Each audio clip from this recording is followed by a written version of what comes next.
En la presencia del Señor con gratitud y alza tu voz con jubilación.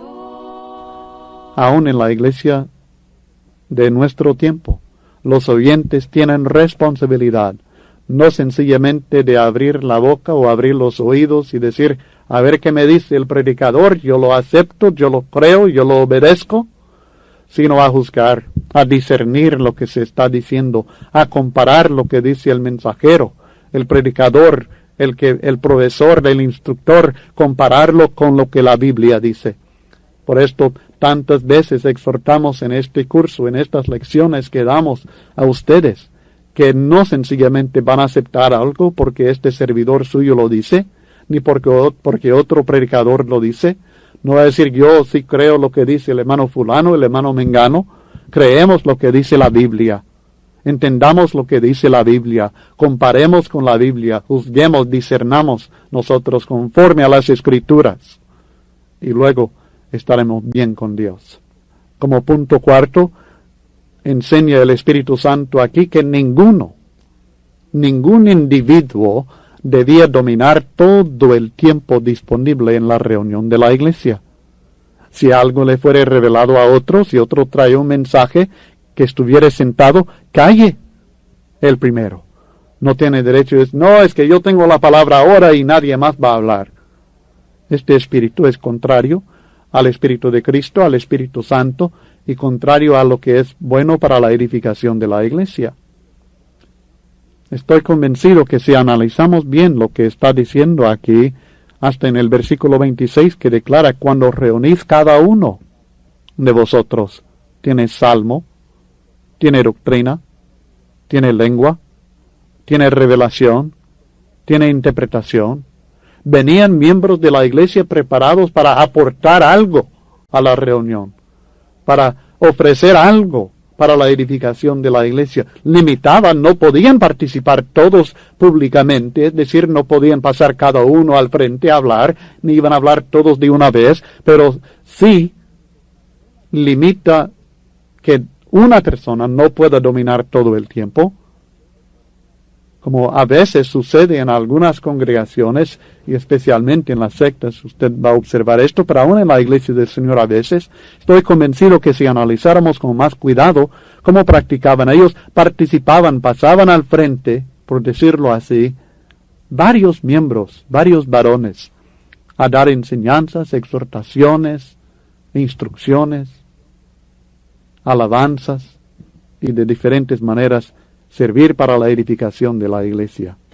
Y así quizá en la iglesia del Señor hoy día también nosotros debemos buscar la manera de involucrar cuantas personas sea posible también en las reuniones públicas de la iglesia.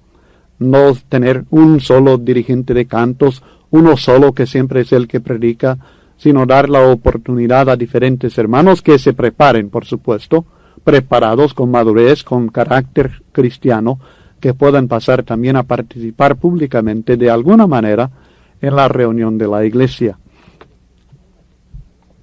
De modo que una sola persona, no se convierte en aquel que domina todo el tiempo de la reunión.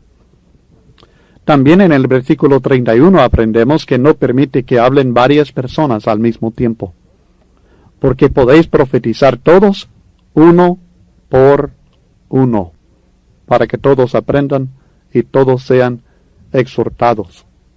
No permite que hablen varias personas al mismo tiempo. Esto causaría confusión, como la confusión que nosotros hemos observado en muchas reuniones sectarias, cuando están hablando varias personas al mismo tiempo. Esto es contrario al Espíritu Santo y contraproducente en cuanto a la edificación de la iglesia también. Y hay algo más en este versículo 31, que dice para que todos aprendan y todos sean exhortados. Hay predicadores en la iglesia de Cristo que no creen que necesitan aprender de otro. Hay predicadores en la iglesia del Señor que no aceptan exhortación de otros miembros de la iglesia. creen que son ellos los que deben enseñar, son ellos los que deben corregir, son ellos los que deben exhortar siempre. Y si otro está predicando, ellos sencillamente no están interesados. He observado que hay predicadores que les cuesta sentarse cuando otro está predicando, sentarse, estar atento, ser alumno, estar dispuesto a aprender, ser humilde y estar dispuesto a ser exhortado. Pero predicadores necesitamos que nos enseñen, que nos exhorten, que nos corrijan y a veces que nos reprendan. Necesitamos de esto como cualquier otro cristiano. Y debemos anhelar la oportunidad. No ser celosos cuando otro está hablando, sino anhelar la oportunidad de aprovechar la sabiduría que Dios ha dado a otro hermano. Y aprovechar toda exhortación, toda enseñanza que se nos da. No estar pensando, mire, yo tengo 20 años de estar predicando en la iglesia y este novato que tiene 2 años de ser cristiano, ¿qué me va a enseñar a mí? Pues se ha aprendido mucho de novatos en la iglesia, a pesar de tener muchos años de estar predicando la palabra. Y esto sencillamente es asunto de orgullo en vez de humildad, la que debe existir en el corazón de nosotros. Todos aprendamos, todos seamos exhortados en la reunión de la iglesia. La confusión en alguna reunión de la iglesia sencillamente no proviene de Dios, pues Dios no es Dios de confusión, sino de paz. 1 Corintios 14 y el versículo 33. Esto significa que todo debe ser con reverencia, con orden, organizado, no todos hablando de una vez o varias de una vez, que no haya confusión, sino que se haga todo decentemente y con orden. Versículo 40. Luego en la última parte del versículo 33 y el 34, tenemos una enseñanza en cuanto a las mujeres. Como en todas las iglesias de los santos, no solamente en la iglesia en Corinto, no solamente debido a la situación cultural en Corinto, sino en todas las iglesias de los santos, vuestras mujeres callen en las congregaciones, porque no les es permitido hablar, sino que estén sujetas como también la ley lo dice. Y si quieren aprender algo, pregunten en casa a sus maridos, porque es indecoroso que una mujer hable en la congregación. Versículo 35 también está incluido en esta enseñanza. Para que haya edificación de vida, conforme al plan de Dios y las instrucciones del Espíritu Santo, las mujeres deben callarse. A pesar de tener algún don espiritual, porque sin duda había mujeres que recibían el don de hablar en lenguas. Sabemos que recibían el don de la profecía también. Y en este contexto es probable que esto está tomando en cuenta. Pero a pesar de haber recibido algún don espiritual, no debe hablar en la congregación. Recuerde que está limitando su actividad únicamente en la congregación, en la reunión de la iglesia. No está hablando de lo que uno hace en casa. Mencionará esto enseguida.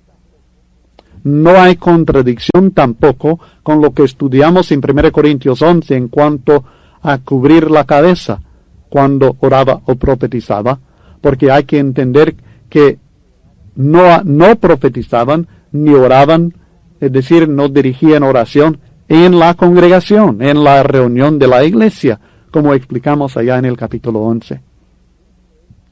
Cuando callen, esto es manifestación de estar sujetas, porque no les es permitido hablar, sino en contraste con hablar, que estén sujetas. Sabemos, como estudiamos ampliamente en el capítulo 11, que la mujer debe estar sujeta al varón. En la iglesia debe estar sujeta al varón, En la casa debe estar sujeta a su marido. Pero en la iglesia estamos hablando, debe estar sujeta. Y la forma de manifestar su sujeción en la iglesia es por no hablar, no tomar la palabra, no dirigir la reunión, no enseñar a la iglesia, no predicar a la iglesia, no dirigir la oración en la iglesia, no dirigir canto en la iglesia, no usar el don de hablar en lenguas en la iglesia, no profetizar en la iglesia, sino callar.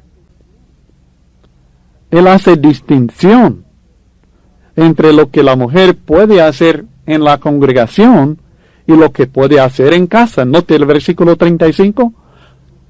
Si quieren aprender algo, pregunten en casa a sus maridos, porque es indecoroso que una mujer hable en la congregación. Entonces, lo que no puede hacer en la congregación, lo puede hacer en casa. Cometemos un grave error si creemos que Dios está eliminando a la mujer de la obra de la iglesia, porque no es así. Hay mucho que la mujer puede hacer, muchísimo que ella puede hacer para la obra de Dios. Los límites que Dios pone en relación a la mujer es únicamente cuando la iglesia está reunida. Cuando hay varones cristianos presentes en una reunión cristiana, es que ella está limitada. Únicamente. La obra de la mujer en la iglesia es maravillosa, es importantísima. Y debemos nosotros, quizá en vez de dar tanto énfasis a esto negativo, debemos dar más énfasis a lo positivo en cuanto a lo que la mujer puede y debe hacer en la iglesia del Señor. Pero sí, en la reunión de la iglesia está limitada. Y esto no está hablando de alguna costumbre en cierta ciudad, sino que es en todas las iglesias de los santos, ni es solamente de aquel tiempo, porque también la ley lo dice, declara el texto. Y si estudiamos 1 Timoteo 2, 11 al 14, encontraremos que esto se basa hasta en la creación, como estudiamos también en el capítulo 11. Es indecoroso que ella hable en la congregación, pero no es indecoroso que hable en otros contextos, en otros ambientes.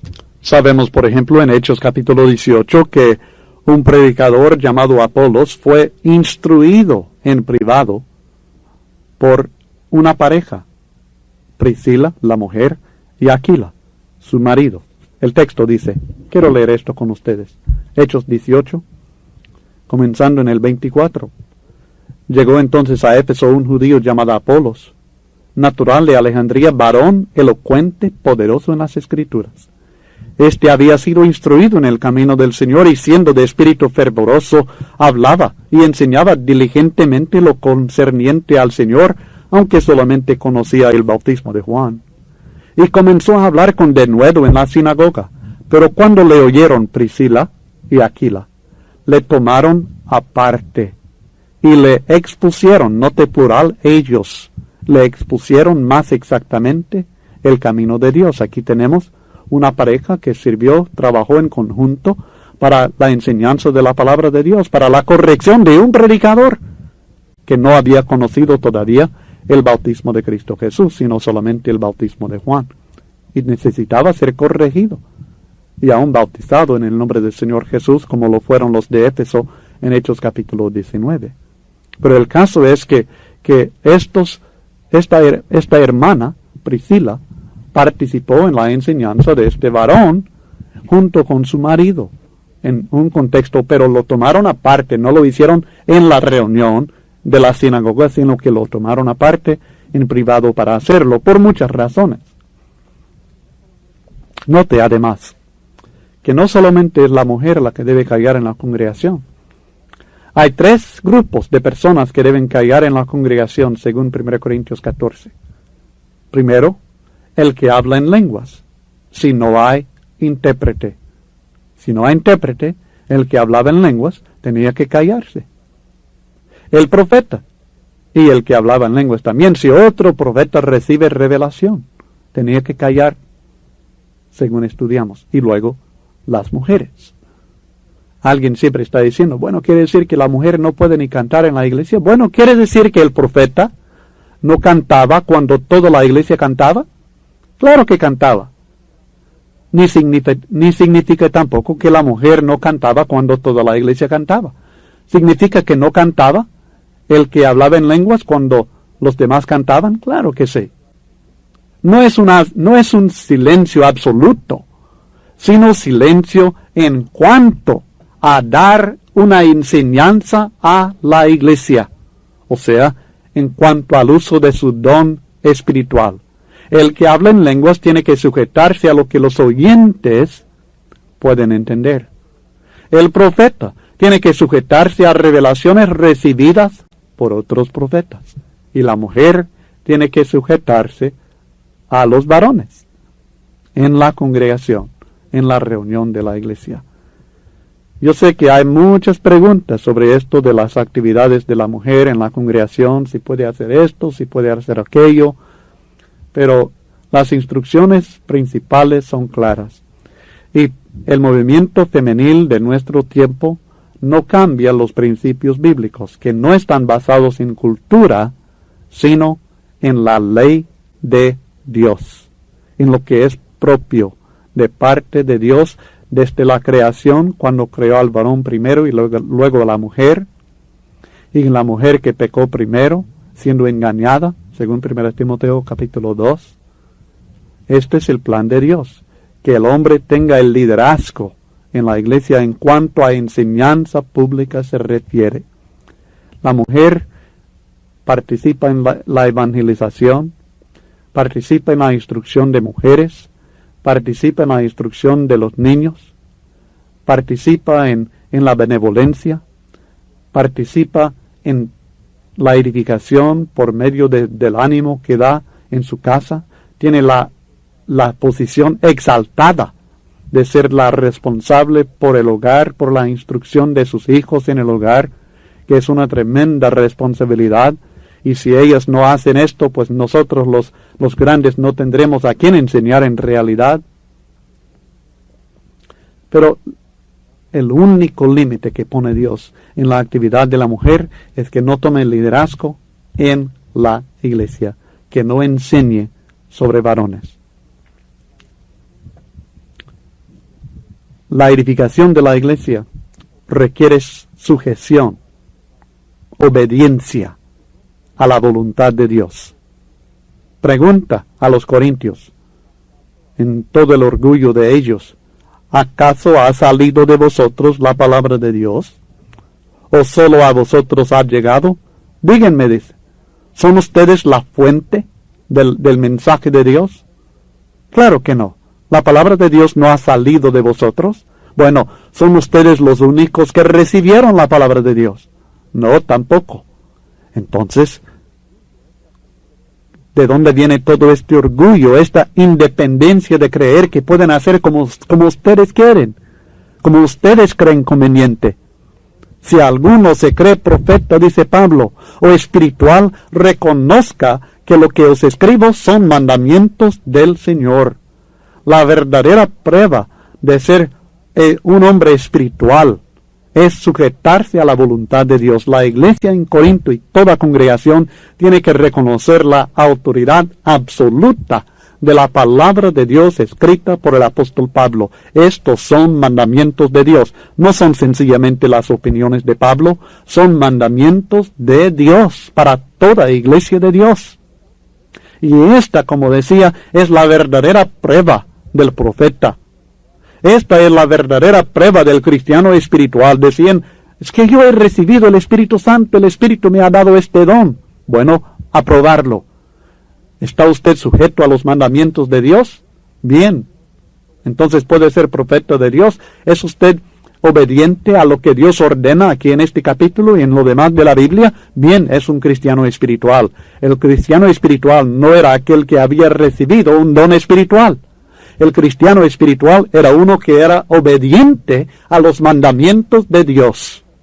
La iglesia en Corinto y toda iglesia tenía que rechazar a aquel que ignora, que no reconoce la autoridad de la palabra de Dios escrita por el apóstol Pablo. Mas el que ignora, ignórelo, ignore. No tome en cuenta a aquel que no reconoce, a aquel que ignora la autoridad de la palabra de Dios que se presenta en las Sagradas Escrituras. Así que el versículo 38 nos enseña que la iglesia en Corinto tenía que rechazar a aquel que ignora o que no reconoce la autoridad de la palabra de Dios escrita por el apóstol Pablo aquí en 1 Corintios. Como todo mensajero, todo profeta tiene que ser rechazado si no aceptan, si no está de acuerdo con los apóstoles de Cristo, como estudiamos en 1 Juan 4:6. La palabra ignora en el versículo 38, agnoe en el griego, es de la misma raíz que la palabra reconozca en el versículo 37, cuando dice si alguno se cree profeta o espiritual, reconozca que lo que os escribo son mandamientos del Señor. Note, el que reconoce que los escritos del apóstol Pablo son mandamientos del Señor es verdadero hombre espiritual. Pero el hombre que ignora, que no reconoce que estas palabras son mandamientos del Señor, entonces este también no debe ser reconocido o debe ser ignorado, no debe ser tomado en cuenta como un verdadero profeta o como un hombre verdaderamente espiritual. La Biblia de las Américas, por ejemplo, traduce este versículo: si alguno no reconoce esto, él no es reconocido. Es decir, si alguno no reconoce que lo que Pablo escribe son mandamientos del Señor, él no es reconocido tampoco. Dios habla hoy, lo traduce, y si no lo reconoce, que tampoco se le reconozca a él. Así que la verdadera espiritualidad o el verdadero profeta va a estar de acuerdo con lo escrito por el apóstol Pablo y por supuesto también con los demás apóstoles de nuestro Señor Jesucristo. En el versículo 39 dice: así que, hermanos, procurad profetizar, y no impidáis el hablar en lenguas, pero hágase todo decentemente y con orden. La edificación de la iglesia no requiere la eliminación de los dones espirituales en aquel tiempo, es decir, mientras fuera la voluntad de Dios que existieran estos poderes, sino que se usaran correctamente. Requiere que se haga todo decentemente y con orden. Y aunque aplicable específicamente a los dones espirituales, es aplicable a toda actividad en la reunión de la iglesia. La palabra decentemente literalmente quiere decir de buena apariencia. Por tanto, es algo decente en su presentación o apariencia. Algunos dicen que la presentación en la reunión de la iglesia no es importante. Se equivocan.